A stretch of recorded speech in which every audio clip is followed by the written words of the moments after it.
All right, so I hope I'm back. I hope I am back. Need to get a Kirk Gowdy out there, IAEI International, so I believe I am back online. Don't know what happened, but it happened. So I want to continue up. We got to get on track with talking NFPA 70E changes. And I believe I lost a lot of you out there. So hopefully I'll get you back. I apologize for that. And I want to continue up where I left off. So let me get back to filters. And while all of you are trying to come in back online. All right, there we go. Close. All right, so Tom Dmitrovich back again. I know. I completely screwed that one up. Having troubles with my computer downstairs, so I relocated up here, and I had a problem with my internet. So hopefully we are back on track, and if we're not, then that's nothing I can do about that one. All right, so let's get back to, I'm going to go back to my Restream dashboard just to make sure and see who's out there, if anybody. All right, so I got a couple on Facebook. So I lost my queue. I apologize for that, but we're back in the saddle, and hopefully we will get the Roberts back on board, and the crew. So I don't even have my phone with me. All right, so let's talk 70E. And we were in, hey, sir, all right, sir, thank you. I appreciate it, and I apologize. It was, and thanks for chatting it up. All right, so I am going to just close out of that, and I'm going to close out of my dashboard. I got to close some things up. There we go. There it is. I ended about 5 minutes in the program. I'm back online. I got to let people know I'm back online.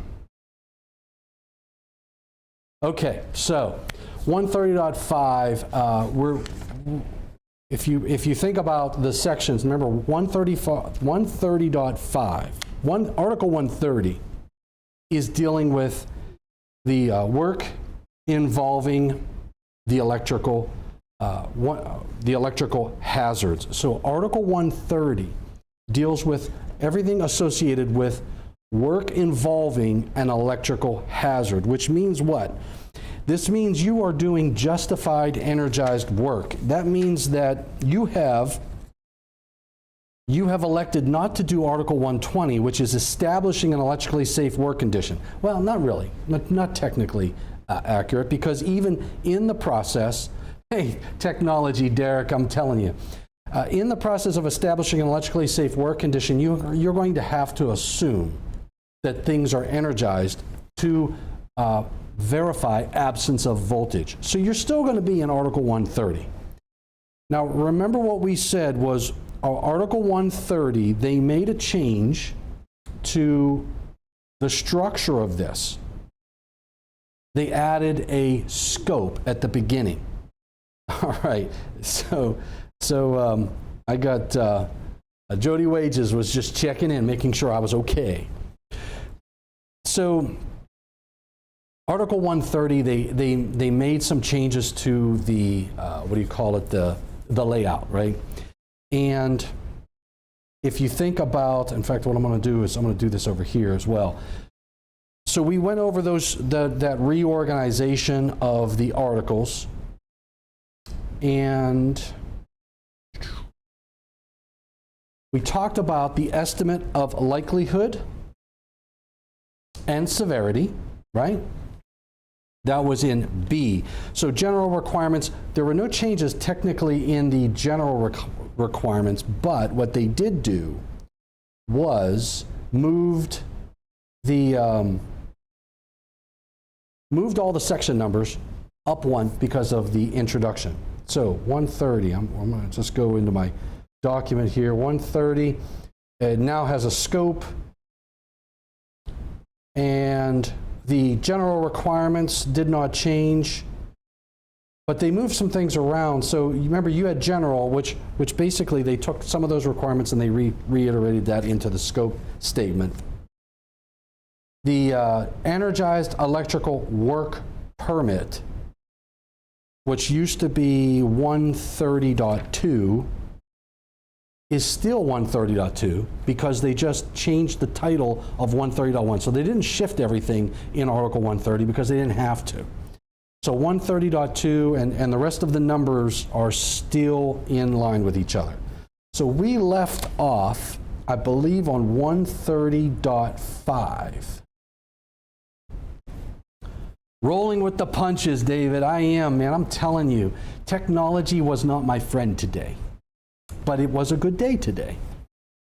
130.5, arc flash risk assessment. Now, in 130.5 is separated into A, general, B, estimate of likelihood and severity, and there were some changes in that section. The informational note number 2 was relocated to following section 130.5B, and 130.7 Charlie 15B. So what is 130.7? Remember, 130.7 is, excuse me, personal and other protective equipment. So what they did was they took the information, the second informational note from 130.7 Charlie 15B. So what's Charlie? 130.7 Charlie 15B. These are your arc flash categories, right? 15 is your arc flash Ppe Category Method, and B is your direct current. And there were 2 informational notes. The second informational note read, in most cases, closed doors do not provide enough protection to eliminate the need for personal protective equipment in situations which the state of equipment is known to readily change, meaning the doors open and close, you rack in and out, different things. So that informational note is more important to be placed in 130.5B, which is titled Estimate of the Likelihood and Severity. If you think about whether the doors are going to be opened or closed, or if they change state, that is related not to severity, that's related to likelihood. Hey, Robert from Omaha, you are hilarious. You got to read his note.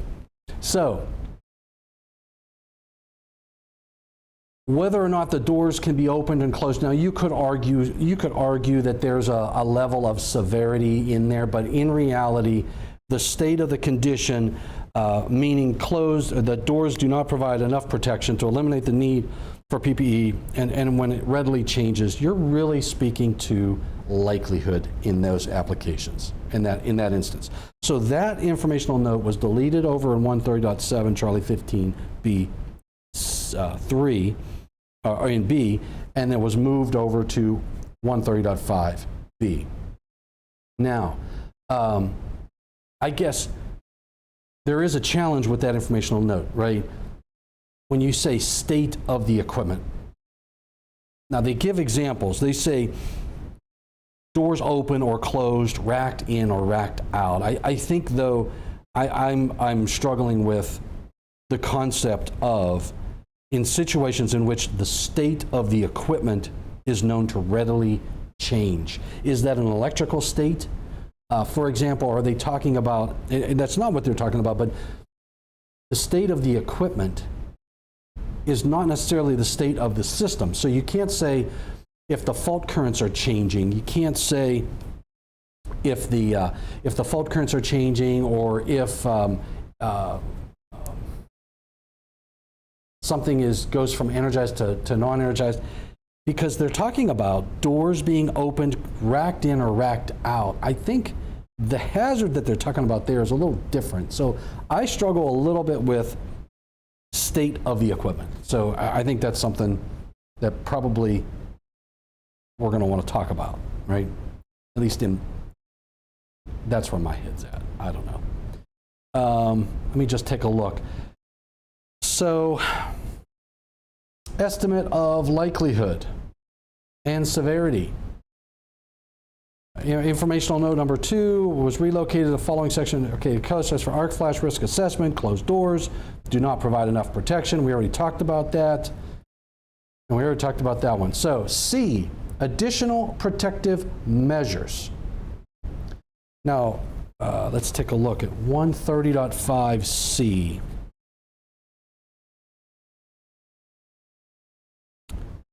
(130.5C). Hold on. Oh, oh. Oh. Sorry about that.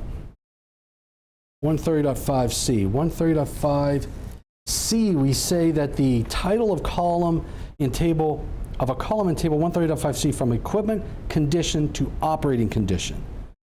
From equipment condition to operating condition. All right. Changes in 110.2. So let's talk about this one. Now remember what happened. Remember what happened in 110. 110.2. 110.2 changed. 110.2, 110.3, and 110.4 were included in one section, and it was titled Electrically Safe Work Conditions. So remember what we said in our last call, that they changed the focus. They moved it over to focus on establishing that electrically safe work condition, and then the exceptions for the justified energized work was a part of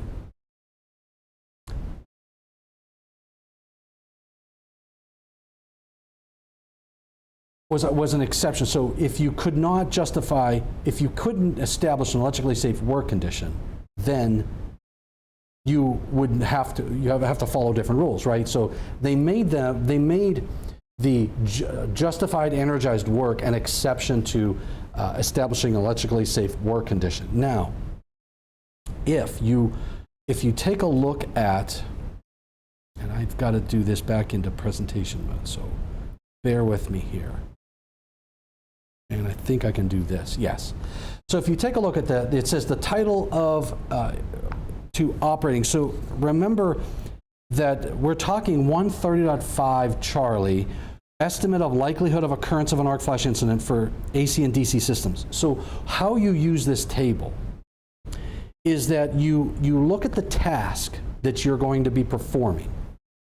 For example, the first one in the table says reading a panel meter while operating a meter switch. If the equipment condition is any, meaning it's in a good state of repair, bad state of repair, and they give us a footnote A, which says equipment is considered to be in the normal operating condition if all of the conditions in 110.4D are satisfied. So you've got to go back to 110.4D to understand what a good operating condition is. Now, what they did, they changed from equipment condition to operating condition. So, and it really falls in line with what we're saying in 110 with regard to condition.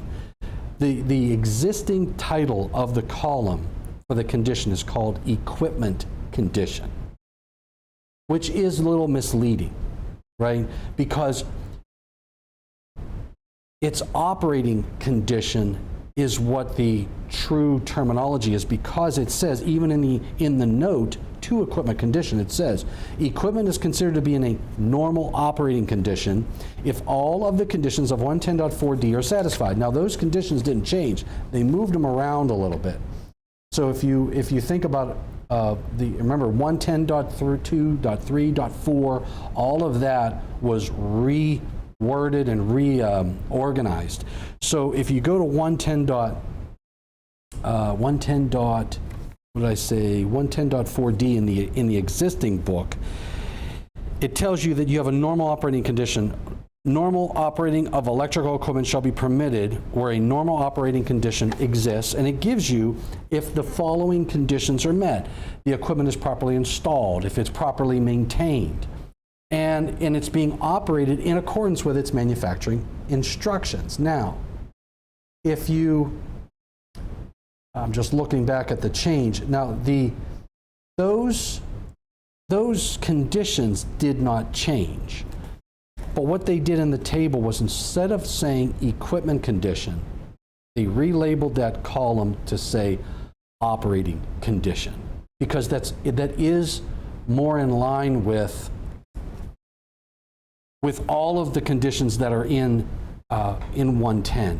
Remember, if I say equipment condition, somebody could misconstrue that to say, well, the equipment looks like it's in good condition, and that's all I have to worry about. That would not cover that it was properly installed, right? So a product that was installed where the available fault current is above its interrupting rating or short circuit current rating, it can be in great condition, where it says equipment condition. It can be in great condition, but it wasn't installed per the National Electrical Code. So what the panel did was basically brought the title of this column in line with the verbiage, and they had to fix some of the references because 110.4D doesn't exist anymore. It had to be, now it is, this is 110.3C. So because of the change in 110.2.4D no longer exists as a positive text, it exists as an exception to 110.2C. And it's specifically exception number 1 to 110.2C, so they had to make that change as the reference back to 110 to tell you what is equipment, normal equipment condition, operating condition, and normal operating condition of those equipment, so that reference had to change. I think it's a subtle change in a title, but it emphasizes that what we currently call equipment condition is not just equipment condition. It's how it was installed and how it is maintained. So both of those play a very strategic and important role in that process. So let me just. So 130.5E, very minor change in 130.5E. They brought the informational note in a what do you call it? In conformance with the NEC style manual, because as we talked about last time, the NEC style manual is the government body. So although we're in 70E, we're still following the National Electrical Code style manual. So a couple things happened. They moved all the definitions to Article 100, and they fixed all the informational notes to put them into their proper statements. Now, 130.5G. 130.5G is another, I would say, another big change, if I'm not mistaken here. 130.5G. Let me just take a look at the language. They added an informational note that any change in the system that would change the available fault current could impact incident energy, making it worse or better. That's another important thing to remember. Just because your available fault current changes, either goes up or down, doesn't make it better or worse. So if your fault current goes down, it could actually make your incident energy get worse because of the longer clearing times. That is a very important thing to remember. Now, for some reason, I'm also referencing, and I'm going to just take a look at, NFPA 70E. I'm going to take a look at the actual document. It might be here. Actually, yeah, I got TerraView open right here. So if I go to 130.5G, because there's a reference here to gloves, and I'm not sure if I get into these gloves now or if we actually wait a little bit, but It might be now, 130.5G. We're going to go a little bit longer today because I screwed up in the beginning. So they added this informational note. Changes that could affect the results of the incident energy analysis include changes made by utilities or other entities, such as transformer sizing, as well as modifications. And that, what does that do? That just helps us understand when we need to redo the studies, right? They 130.5G selection of arc-rated clothing. All right, so we do believe, yes. So this is the first place that we get into the discussion of the change regarding the gloves. Now, they made a change in Article 100, and I will mention this now. There were some changes with regard to the leather protectors. Remember, whenever you see someone wear gloves, you'll have the rubber insulation, that is your shock protection, and then you have leather that covers that rubber glove. And what that leather cover is there for, it's not for shock protection. That leather cover is to protect the rubber insulated gloves. That the rubber insulation gives you the protection for shock. The leather protectors protect that rubber insulation. Now, there were some changes in the standards, and what we've always said was it said leather so we always said leather protectors. In fact, I'm going to just take a look at the previous language in 130.5G. Because this gets into the equipment into your protection. And if you looked at the notes on the table of 130.5G, we had, there it is, rubber insulating gloves with leather protectors provide arc flash protection in addition to shock protection, okay? Then the leather gives you your arc flash and whatnot. Now, no longer are they saying rubber insulated gloves with leather protectors. They're going back to the generic term protectors, and that is throughout the code because of ASTM F2675 standard test method for determining arc ratings of hand protective products developed and used for electrical arc flash protection. So remember, F2675 referenced D120 and F696 ratings. And if you look at some of these gloves, which I believe I've got some gloves. Yeah, here we go. So if you remember, these are your, now I skipped ahead to 130.7, but it's the same change that you're seeing throughout, even in the annex material. And in Article 100, they defined the protector now. They defined a protector, which tells us that a protector is a leather or non-leather glove or mitten designed to be worn over rubber insulating gloves. So the protector, and there's your D1, there's your D120, right? There's your protector. Now this is what's worn over a rubber glove, over your rubber insulating glove, and it's a rubber insulating glove protector. That would be your F696. Your D120, that is your D120. That's a D120.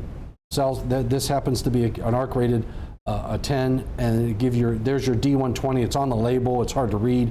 Class 2 and the voltage ratings. These are technically your F696, which go and protect. They're worn over the protectors.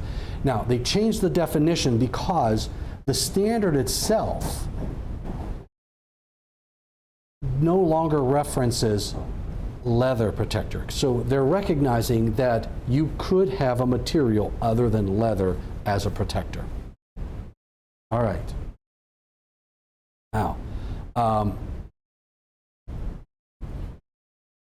Now the other thing, now I'm going to I'm going to see if it doesn't say it here. Now remember, we're in 130.5G, right? So if you look at the footnotes to the table, so remember, here's how you use this. The first thing you do, if you're using the calculation method, so remember what 130.5G is, the incident energy analysis method. So what this means is that you've elected to calculate incident energy at your equipment.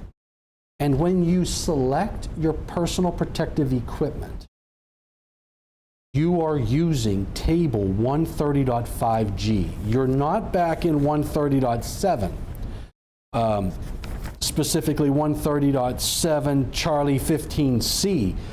If you are selecting personal protective equipment based upon 130.7 Charlie 15C, you're using the Ppe Category Method. If you're calculating incident energy, then you are using table 130.5G. Hopefully that's clear. Now, in the footer of 130.5G is the first place that we saw the removal of the word leather, but throughout you're going to see that term removed. Now I want to get into 130.7, right? So let's talk about the changes in 130.7. So this is your Ppe Category Method, right? So 130.7. Now what they did here, there's in 130.7 there were some changes in C. They didn't change anything in the general requirements in A. In B, for care of equipment, they made a very small change of the informational note to align with the style manual. But in C, this is where we'll get into the discussions of some of the bigger changes.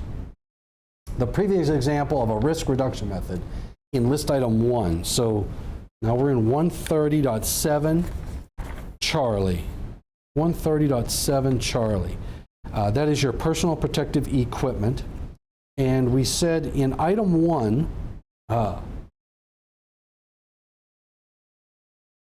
informational note lacked clarity and may have created confusion. The first revision deletes the reference to the secondary side of a low voltage transformer, VT, mounted in the equipment because the text was confusing. The intent of this risk reduction example is for an employee to get an indication of the absence of voltage before coming in contact with the test instrument. So where the estimate of incident energy exposure is greater than the ARC rating, commercially available ARC rated PPE, so that's the informational note. They're talking about, so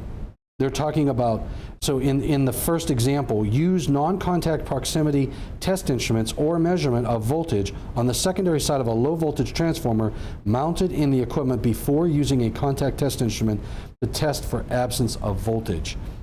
So I'm going to take a look real quick at that language. So bear with me. Do a maximize. And I'm going to see I just want to see exactly what they said in that informational note. 130.7, foot protection, 130.7, and we are on C. A, B, C, A. I'm looking for C. Various, wow. That 130.7 is really very huge.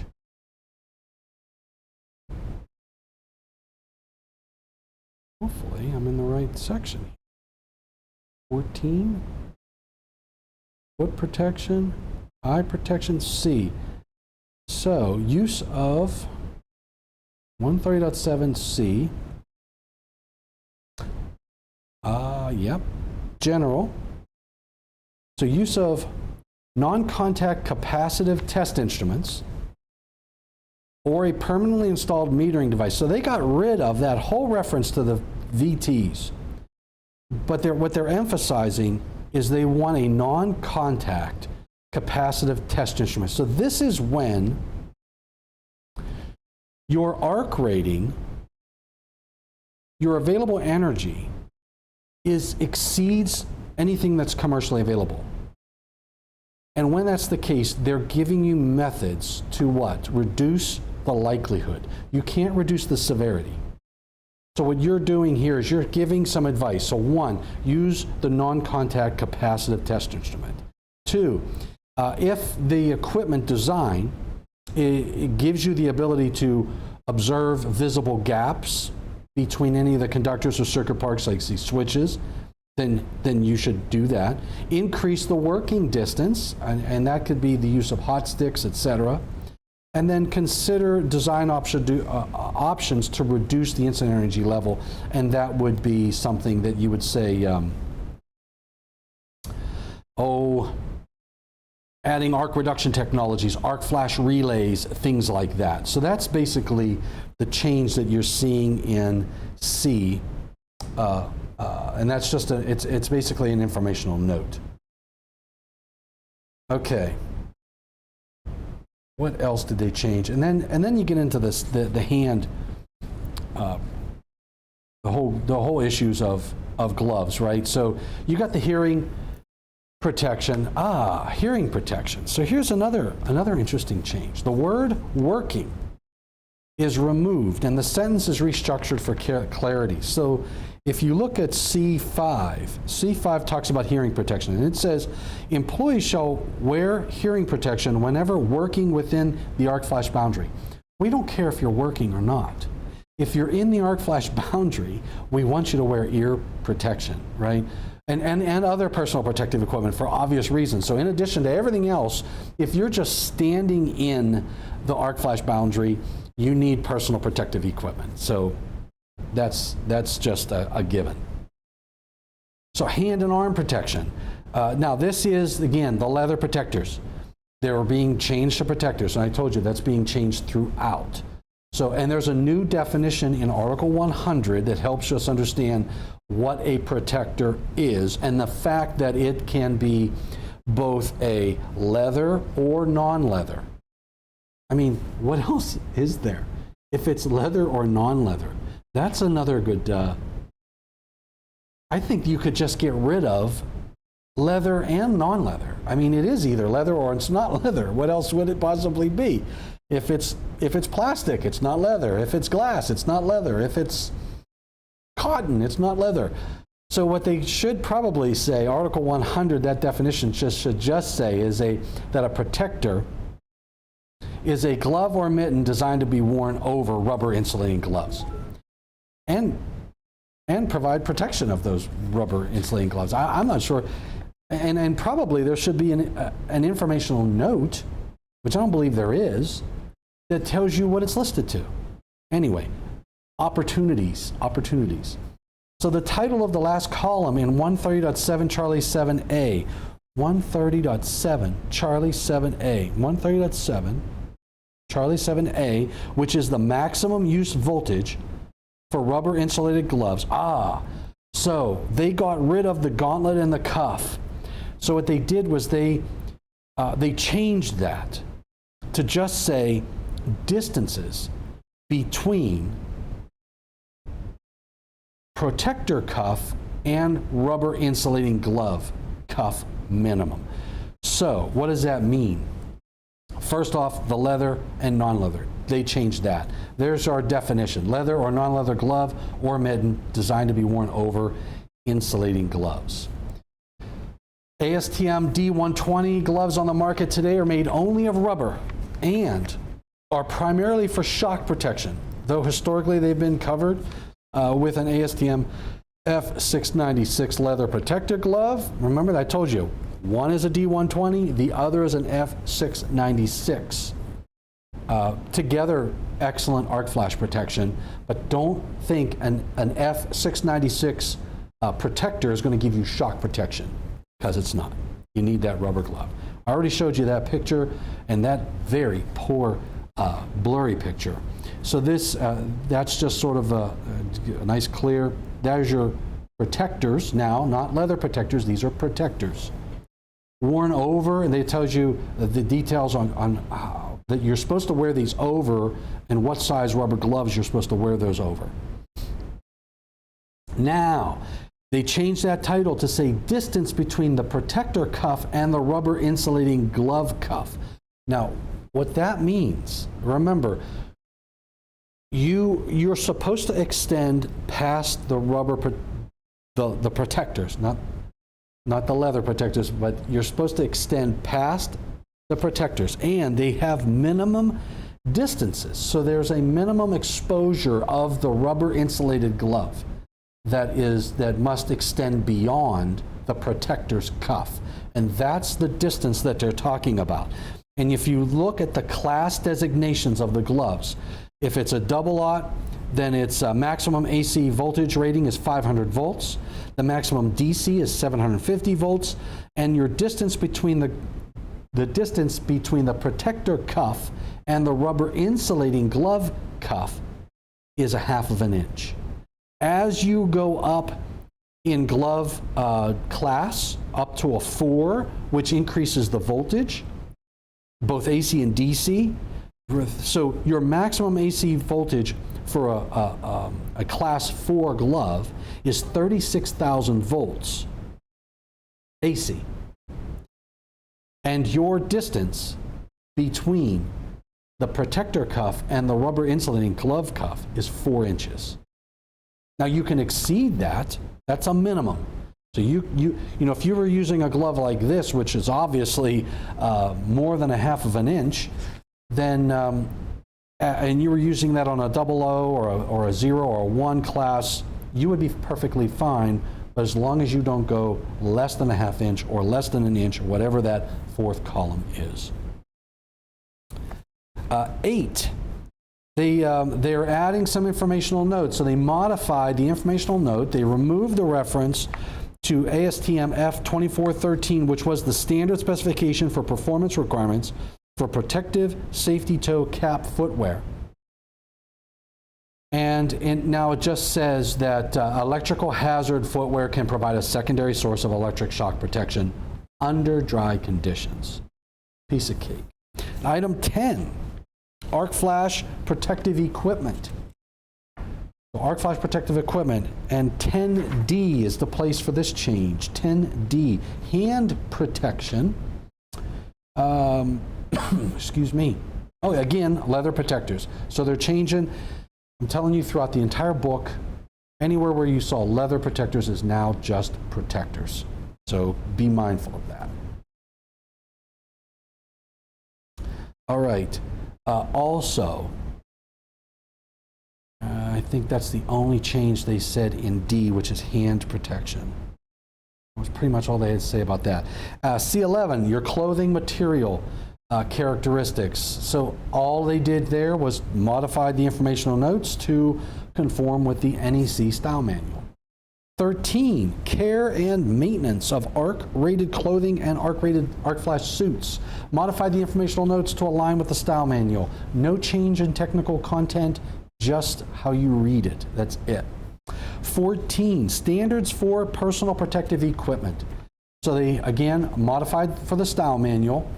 The title of the table. The title of the table. The title of the table. Informational notes, standards. Okay.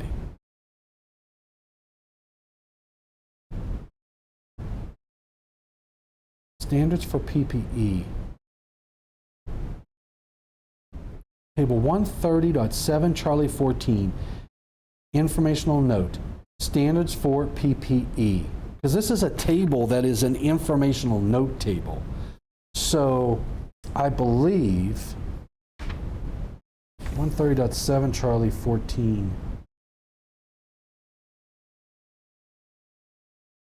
Standards for modified informational notes 1 and 2 to align with the style manual. Title of the table was changed from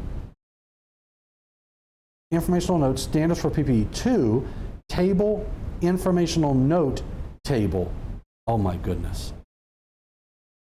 So they moved they moved where it says table 130.7 Charlie 14 informational note. They made it table informational note table 130.7. So they added another table. Big change, big change. All right, what else did they do? They added to the table gloves, non-leather protectors. So 130.7 Charlie 14 is an informational note that references all of the standards that pertain to personal protective equipment. What they had to add was ASTM F3258, which is titled, because F3258 is not in the current table within 70E.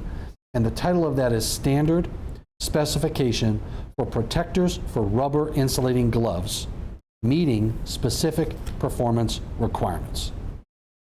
So they added that reference, and there it is, ASTM F3258. So table informational note table 130.7 Charlie 14.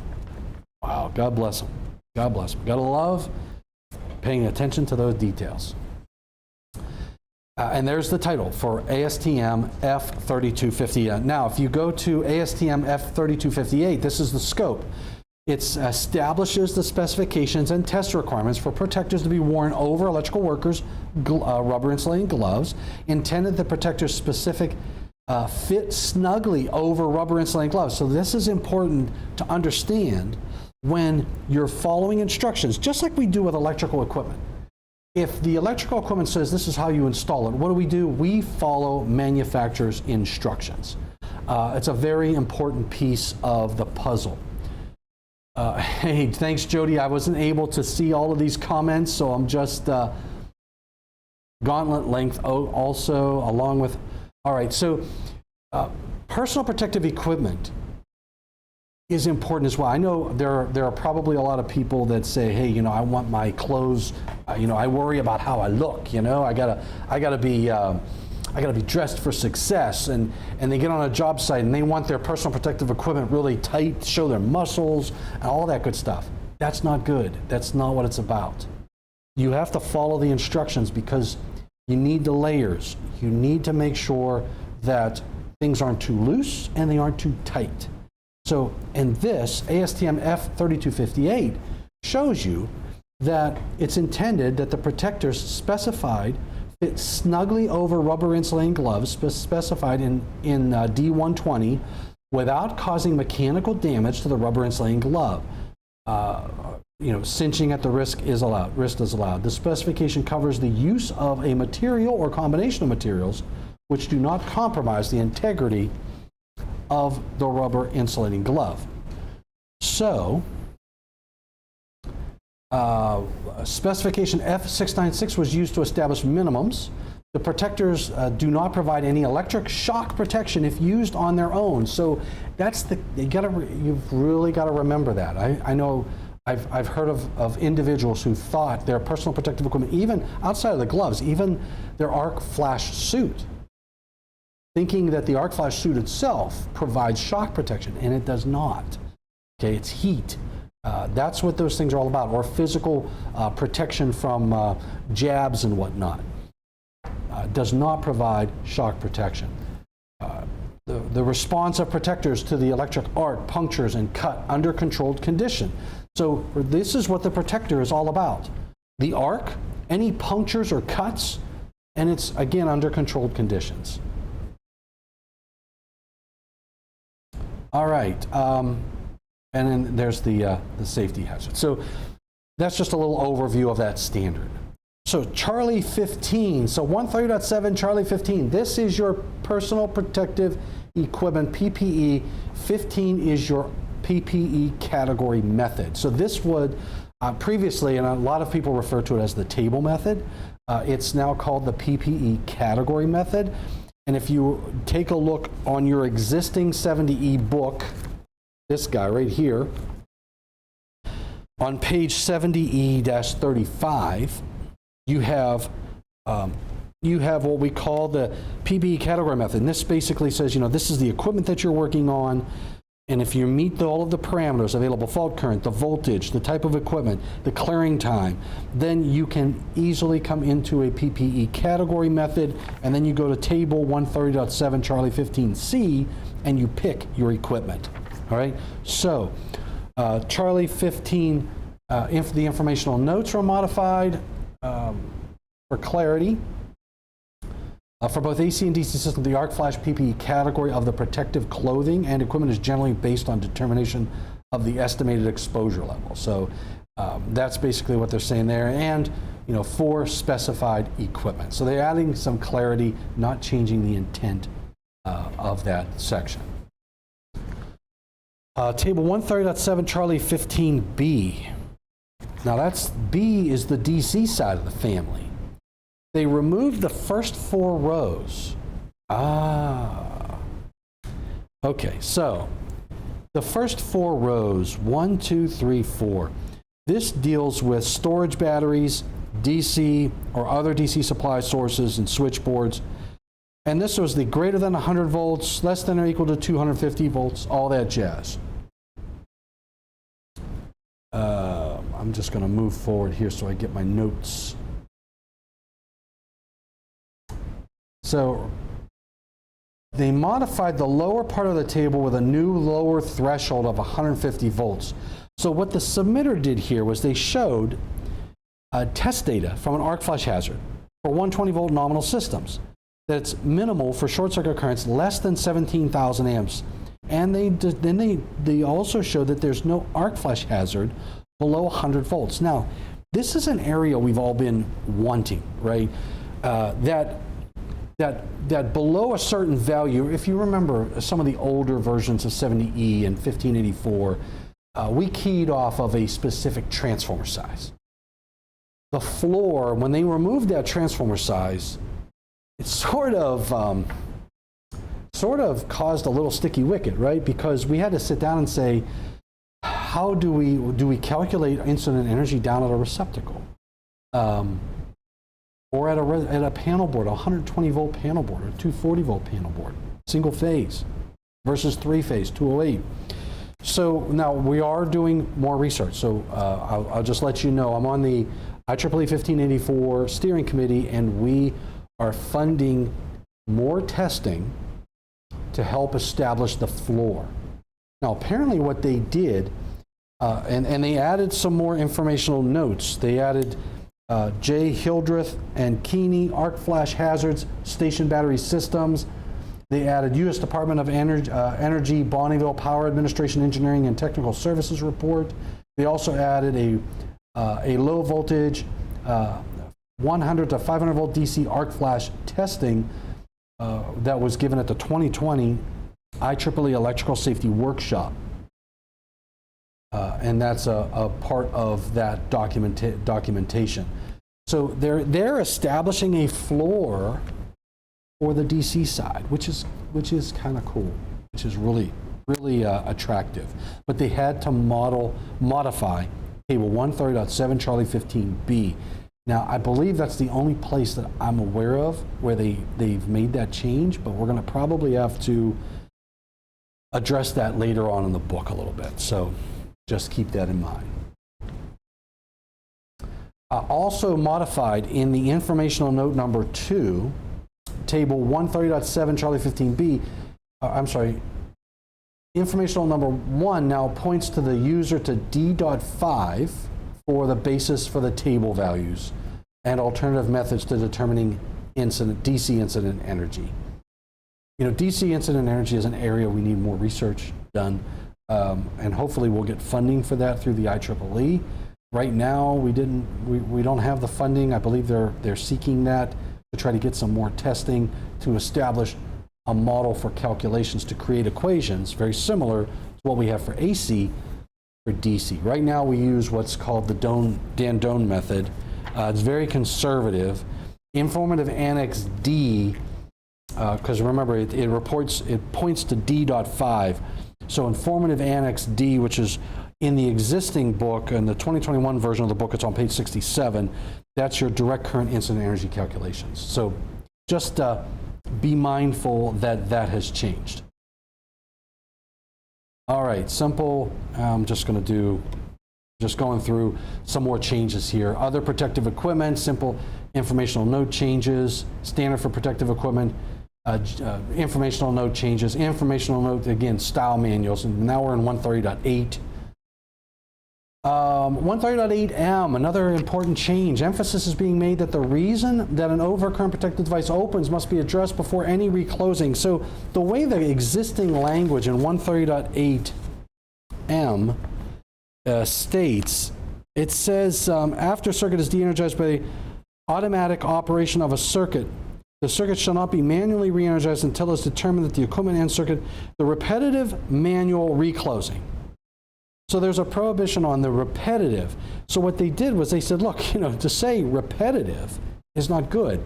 You should not reclose it, period. So they made it clear, and they emphasized to the electrical worker that they should establish it before they re-energize it. Not repetitive means more than one. They don't want you to do it the first time. So they removed that wording or modified that wording. Alerting techniques is the old 130.7E, which was moved as part of the first draft to 130.8. And so I think we already talked about that. The presence of the first level subdivision titled Alerting Techniques is not appropriate for this section. Alerting Techniques was moved to 130.8, which is titled Other Precautions for Personnel Activities. So that's a more appropriate location. So what you're seeing in 70E here is they are relocating things to different sections because it's more appropriate there.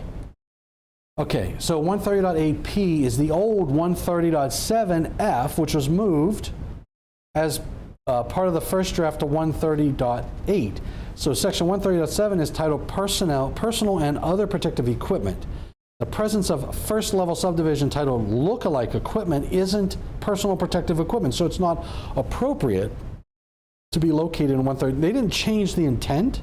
They changed the location because it doesn't make sense that in personal and other protective equipment that you should be talking about lookalike equipment. What do we mean by lookalike equipment? It means I have 2 refrigerators, okay? And I quarantine off one refrigerator because it's got my favorite beverage in that refrigerator. Now, let's say that I quartered off the wrong refrigerator that doesn't have my favorite beverage. It's got someone else's favorite beverage, and my favorite beverage was actually in the other, but both refrigerators look identical. It's an honest mistake. Honest mistakes happen, and we just try to avoid that by raising the awareness of lookalike equipment. But it has nothing to do with personal and other protective equipment. 130.11, cutting and drilling. Editorial changes, again, it deals with what needs to be done before cutting and drilling into equipment, floors, walls, etc. 3 items are identified, and items 2 and 3 were modified for clarity and consistency with 120.5. They did not change any technical content or intent. It's really not a very large change at all. So the definition of an electrically safe work condition, the verification process is already part of the definition. It is not appropriate to be located here. So before cutting and drilling into equipment, floors, or structural equipment, or likelihood or contact energized electrical lines or part exists, the employer has to perform a risk assessment to 1, identify and mark the location of the conductors, cables, raceways, or equipment. 2, establish an electrically safe work condition. They removed and verify. The verification is a part of establishing an electrically safe work condition. You don't need that word. And then the third thing you have to do is identify safe work practices, any risk control methods, any additional protective measures, etc. So, I believe that was Chris Folan who made that, and I put a note in here, Chris Folan rocks the house. All right, let's take a look. Let's continue going. The title of the section, 130.12, cutting, removing, or rerouting of electrical conductors and circuit parts. 130.12, let's take a look at 130.12. What does that say? What does that say? 130.12 is the last section in 130, cutting or removing, rerouting. So what it used to say is cutting, removing, or rerouting of conductors. and they added electrical conductors, and they added circuit parts. So I don't know if that really is a huge change, but I got a couple references in here. I know there's a lot of words. You can always pause this and read it later. C120.4b1 is an example of de-energizing being one step in a lockout tagout procedure. If you look at 1910.333b1 from OSHA 29 CFR Part 1910, where 1910.33b1 states in part that conductors and parts of electric equipment that have been de-energized but have not been locked or tagged out in accordance with paragraph B of the section has to be treated as energized parts, and paragraph C applies to work on or near them. So OSHA adds that circuit parts in there, so this is the reason why they added that into that area. Okay, so that's it for chapter 1. Now we're going to go back to Article 100 here, because I'm going to go a little bit over, because I didn't give you what you needed, and I do have some extra time before my task group 4 work for 70B starts. So let's take a look at chapter 2. Now chapter 2 is safety related maintenance requirements, and honestly, you know, there is some overlap. I know we talk about safe work practices in 70B, and we're having that discussion in the development of that document, which you got to really follow that document as well, because that's an important piece of the trilogy. Remember the trilogy: National Electrical Code, 70B maintenance, and 70E safe work practices. So now chapter 2 deals with safety-related maintenance requirements. So you could take this a few different ways. It addresses practical safety-related maintenance requirements for electrical equipment and installations in the workplace. It doesn't prescribe specific maintenance methods or testing procedures. You, as the employer, has the responsibility of doing that. So, but maintenance is defined as preserving or restoring the condition of electrical equipment and installations for the safety of employees, so who work in and around those. So that's it's an important chapter that you need to think about. So you have two aspects. One, bringing equipment into a safe repair, and performing maintenance, which really is 70B, right? And the second aspect of that, you want to conduct that work in a safe manner. You've got to think about the hazards while you're performing the maintenance that's required in 70B. Okay, so when you're in 70, when you are conducting maintenance and you want to determine the schedules of maintenance, you're going to be looking at 70B as in Bob. When you're thinking about performing that work safely, you should be thinking about 70E as in Edward, or what we're talking about today. Hopefully that makes sense. All right, so Article 205, general maintenance requirements. Article 200 didn't change. I mean, there are very minor changes in Article 200 to speak of. So nothing major in Article 200. They modified the informational notes to align with the style manual. Okay, now in Article 205, you'll notice that they have a scope now. So all of the sections, 205.1, which was qualified persons, is now 205.2, qualified persons. And if you look down through all of the titles of each of these sections, nothing has changed outside of the number reference. So they added a scope and they indexed everything forward by 1. And the scope just basically says that the article covers the general maintenance requirements and testing that are performed by qualified persons. And that's pretty much it. I mean, if you look at all of the other changes, they may have changed some of the informational notes and things of that nature, but nothing major. Article 210, this deals with substations, switchgear, assemblies. If you look in Chapter 2, and 70B is the same way. If you look at Chapter 2 in this book, you'll notice that each of the titles, 210 is switchgear, panel boards, etc.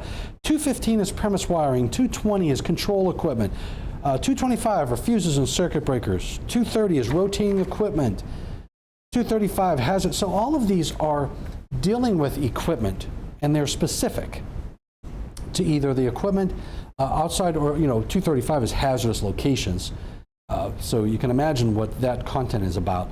But each of these sections deal with something specific in that manner. And if you look at the changes in Article 210, they didn't change the substance, they added a scope to each of these articles, and they moved the numbers. So again, my message to you is, if you have a book or a reference, or your safety plan references specific sections of 70E, you've got some work to do to get it updated. So they added a scope here. In 215 for premises wiring, they added a scope there. No other changes. 225, fuses and circuit breakers, they added a scope, changed the numbering scheme. 230, rotating equipment, added a scope. No other changes. 240, batteries and battery rooms, added a what? A scope. No other changes. 245, portable electric tools, added a scope. 250, added a scope. So that's Chapter 2. Chapter 2 is very mundane, and in Chapter 3, very similar. I think there were some changes in Chapter 3 pertaining to some of the DC stuff. I didn't get into the details in that regard. I think it's around capacitors is what it is. I want to make sure I hit, before we close, Article 100. And I'm going to do one thing, because I can't see comments. Arc flash hazard and shock hazard still present, and PPE still needed, just not 1.2 calories or above. Thank you, Robert. Tom, can't wait to see you this weekend. Supercode! We are going to be at Supercode. I can't wait. That is in, and I'm bringing my wife, William Sinclair. I am bringing my wife with me and my 2 dogs because we are going to be, where are we going to be at? It's not Providence. No, it's not. I keep saying Providence, but it's not Providence. It is Plymouth. We're going to be in Plymouth.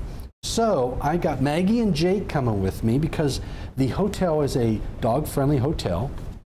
And we're going to find some dog-friendly restaurants. So you might see me in the lobby with Jake and Maggie, the 2 adorable labs, and we're going to have a lot of fun. And my wife is, I don't believe Bobby Joe has ever been to Plymouth, so we're going to drive all the way up there. And I looked at the flights. Driving from Weirton, West by God, Virginia, to Plymouth will get me there faster than if I tried to fly. So I will look forward to seeing everybody at Supercode. But are they going to have Super RR? You know what, Steve? That's your house, and we don't. I'm just saying. So that's your responsibility. All right, so I'm going to flip off of the notes here, and I want to get into Article 100 real quick. And this will be where we will close. So all definitions being relocated to Article 100.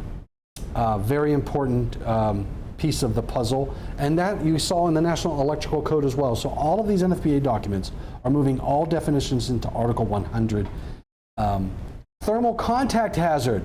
Here's if you think about the hazards, the electrical hazards, so 110, or actually Article 100, electrical hazard. The definition of electrical hazard says, a dangerous condition such that contact or equipment failure can result in electric shock, arc flash burn, thermal burn, or arc blast injury. We know all of that good stuff except for thermal burn. What do we mean by thermal burn? Well, I'll tell you where this came from. And I think the definition here, a source of possible injury or damage to health associated with current through conductive tools or jewelry in contact with the body from heating of the metal resulting in burns to the skin. So what they're recognizing in this definition is you may not have a shock hazard because the currents are too low. You may not have an arc flash hazard because the currents and voltages are too low. But you let current pass through metal, you let current pass through steel, copper, whatever it is long enough, and it can create a very hot situation. Now, the examples they give, batteries, welders, magnet systems, furnaces, possibility exists to have a DC source with no shock or arc flash hazards that have moderate to extreme high currents passing through items causing heat. And heat generates the thermal hazard. So when you hear someone say, where did that come from? I believe Mr. Lloyd Gordon is big on DC. He's a very smart individual, I believe works for the labs.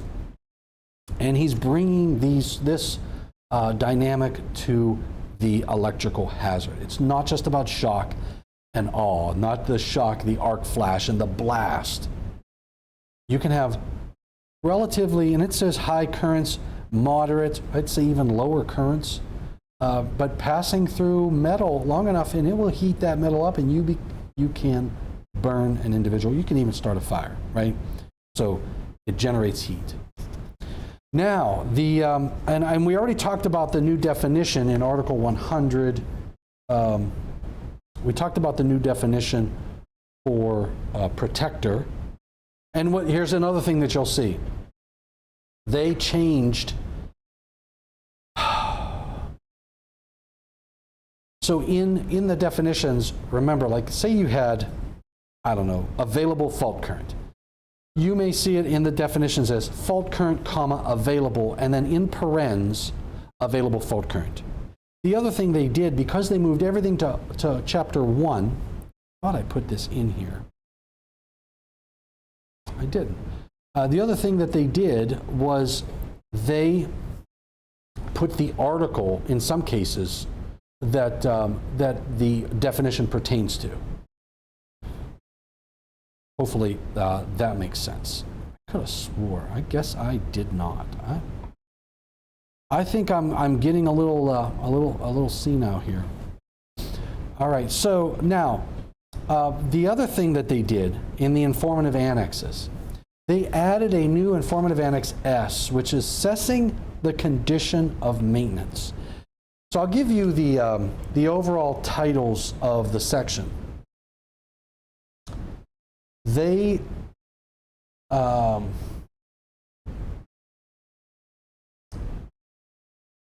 these are the titles. So introduction, assess the risk, visual inspection, periodic test and inspection, permanently installed monitoring, predictive techniques. So if you look at, and basically, remember, annex material is not enforceable. I guess I have a love-hate relationship with this annex. I like the fact that it offers some guidance to the user of the document on how to assess condition of maintenance. The introduction says, electrical safety programs contain requirements to consider the condition of maintenance of electrical equipment and systems. I mean, that I get it. And it says that these, the objective of this annex, or the objective of those requirements, are to emphasize that there's an inherent risk to electrical workers when they're performing the tests on electrical equipment that's not properly either rated, installed, and maintained, right? Or if there's evidence that would increase the risk, which risk, remember, risk is likelihood and severity. So either the likelihood of something occurring or possibly the severity. So what S2 through 8 is supposed to offer is to describe the methods of obtaining information useful. So it's about obtaining the information to help you to determine the condition of maintenance. So I could ask why what does assess the risk have to do with it? I'm not going to criticize this section or this annex, but what I will say is that there's an opportunity, in my opinion, to provide some guidance, right?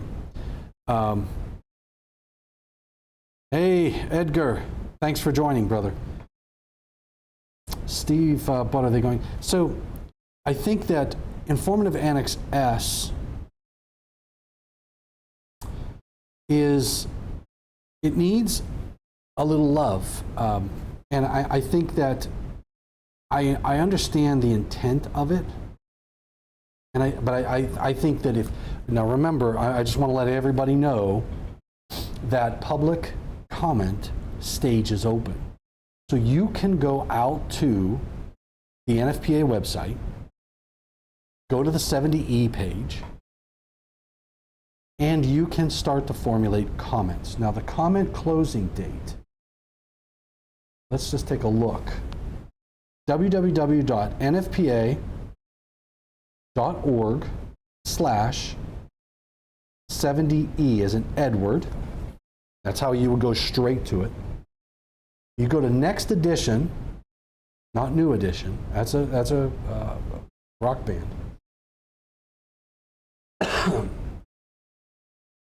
Submit a public comment. The public comment closing date is May 31st, the end of Electrical Safety Month. So I would suggest that you go out to the next edition of 70E and you can submit a public comment online. Take the videos for the last 2 days, or this last week and this week, and take a look at some of the items. Go out there to this website for submitting a public comment online, and take a look at the requirements. You should be able to look through the changes that we talked about. Now remember, as you go through, when you go to submit a public comment, it doesn't show you what the changes are. So what you really need to do, because you don't want to necessarily add new material. I mean, it doesn't make a big deal. You can add new material. It'll just be held over for next cycle. But keep track of what it is that you want to achieve. And go to and submit your public comments. Think about the language. Think about the reason the change occurred. And be very careful with your substantiation. You want to make sure you provide a clear substantiation so that you convey the message on why you think a change is needed from the current language that's in the 70E. So in 70E, not the 70E. So that's pretty much, those are the changes. I mean, and I don't know about you, but they're, outside of the gloves, outside of reorganizing some things, putting emphasis on establishing that electrically safe work condition, I don't see changes in this next edition of 70E that are, at least that have made it so far. There were some good ideas that did not make it during the first draft, which I'm sure whoever had their public inputs rejected, I'm sure they're sharpening their pencil and getting back to it. So hopefully, or maybe, I'm not saying hopefully, we may see some changes in the next edition of 70E outside of what we've seen in the first draft. Remember, you cannot introduce new material during the second draft. Public comments are open until the end of May, Electrical Safety Month. And I don't think I have anything more. So I went to 127, so I did have a rocky start. I apologize for that. I got my normal intro, but I missed a step. I had a little technology glitch. All right, anyway, it is what it is.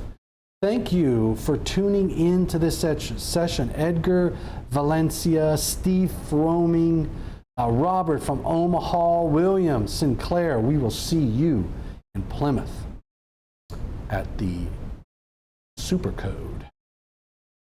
I'm just looking back through who was here. I know we had Felix Sandoval, Michael Hofkin. Hey, glad you. Ryan Jackson. Could state of the equipment be a RETL switch being engaged or not engaged? You know what? That's a very good point, Ryan. That it very well could be. Thanks, Felix. I'm glad you. I'm glad you made it back on. I know we got a rocky start. I'm glad Ryan Jackson was here and Mr. Hofkin, UL, David Williams rolling with the punch-in, Derek Vigstol in the house. So we had again. And I'll see you at Supercode 2, Michael. I'm going to look forward to it. We had some rocky roads this beginning, and maybe we'll go live. Ooh, there's a concept. We could go live from Supercode with Michael Hofkin talking tech in Plymouth, Massachusetts. I like it. Michael, if you're up for it, buddy, I am. We can take a little lunch. We can throw up the computer. I've got a hotspot. We can get a great connection, and we can go live from on IAEI sites, or we can go live to my sites. It doesn't matter. Fact is, we can go live. Now you have to look nice. Exactly. You're going to have to wear your tie. No, you don't. You just look. I sported my my logo. I got my West Virginia chapter shirt on, and I got my name over here, Thomas.